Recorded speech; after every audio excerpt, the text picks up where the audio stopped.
আসসালামু আলাইকুম রহমতুল্লাহ। আমি মোহাম্মদ মুস্তাফিজুর রহমান, প্রোগ্রামিং হিস্টোরিতে আপনাদের সকলকে স্বাগতম। আমি গত ভিডিও টিউটোরিয়ালে আপনাদেরকে দেখিয়েছি কী করে সি প্রোগ্রামিং হাতে লিখতে হয়। হাতে লেখার প্র্যাকটিসটা আমি আপনাদেরকে দেখিয়েছি।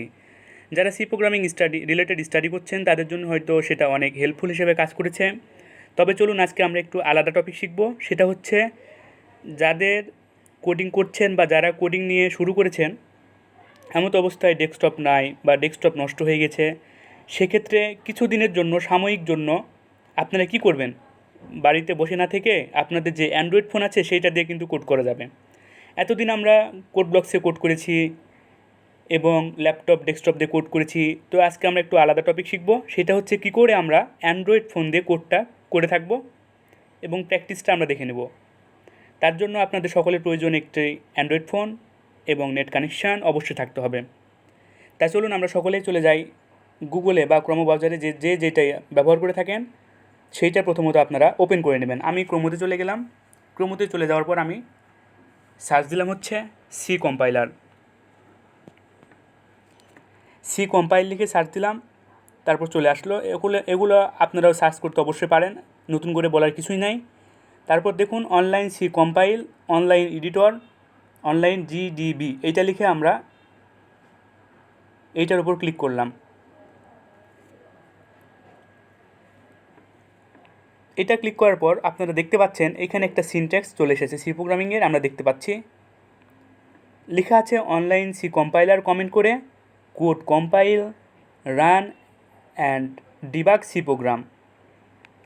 এছাড়া লেখা আছে আরও write your code in this editor and press run button to compile and execute ইট।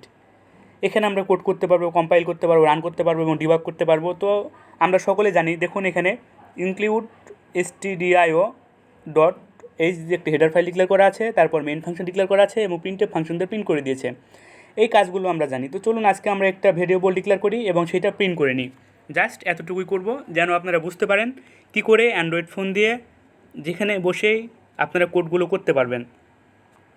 তো আমরা এখন দেখুন আমরা প্রিন্টএফ ফাংশনটা কেটে দিয়েছি। তারপর আমরা এখানে একটা ভেরিয়েবল ডিক্লেয়ার করব। আমরা সকলে ভেরিয়েবল ডিক্লেয়ার করতে পারি। আমি যেহেতু এখানে একটা ইন্টিজার টাইপের ভেরিয়েবল ডিক্লেয়ার করব, এখন দেখুন ইন্টিজার এ নামে একটা ভেরিয়েবল দিলাম এবং যার মান দিলাম হচ্ছে 10।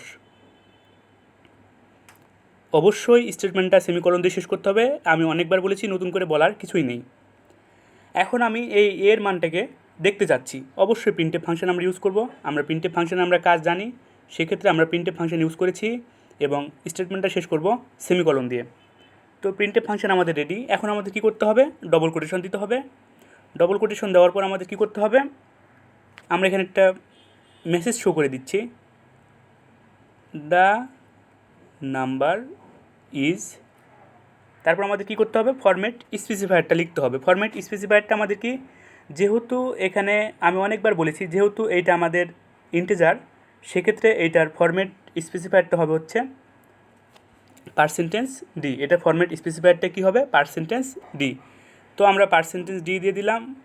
তারপর আমাদের কী কাজ করতে হবে? আমাদের এখনটা ভেরিয়েবলটা চিনে দিতে হবে যে আমরা এটার মানটা প্রিন্ট করতে যাচ্ছি। যেহেতু আমরা শুধুমাত্র এখানে একটা ভেরিয়েবল ডিক্লেয়ার করেছি, সেক্ষেত্রে আমাদেরকে এখানে একটা কমা দিতে হবে এবং কমা দেওয়ার পর ভেরিয়েবল নামটা লিখতে হবে। ভেরিয়েবল আমরা ডিক্লেয়ার করেছিলাম এ দিয়ে, সেক্ষেত্রে আমরা এ দিয়ে দিলাম। জাস্ট এতটুকুই কাজ, আর কোনো আমাদের কাজ নাই। আশা করি আপনারা আমার সঙ্গে কাজগুলো করতে পেরেছেন। এখন আমাদের কী কাজ করতে হবে? এখন আমাদেরকে প্রোগ্রামটা রান করে দেখতে হবে আউটপুটটা ঠিক আছে কি না।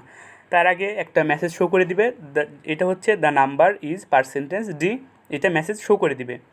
তো চলুন এখন আমরা দেখে নিচ্ছি কোথায় রান করতে হবে। তার জন্য প্রথমত এখন আমরা চলে গেলাম।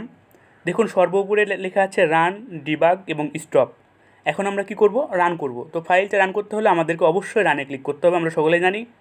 তো চলুন আমরা রানে ক্লিক করি, দেখা যাক কী আসে।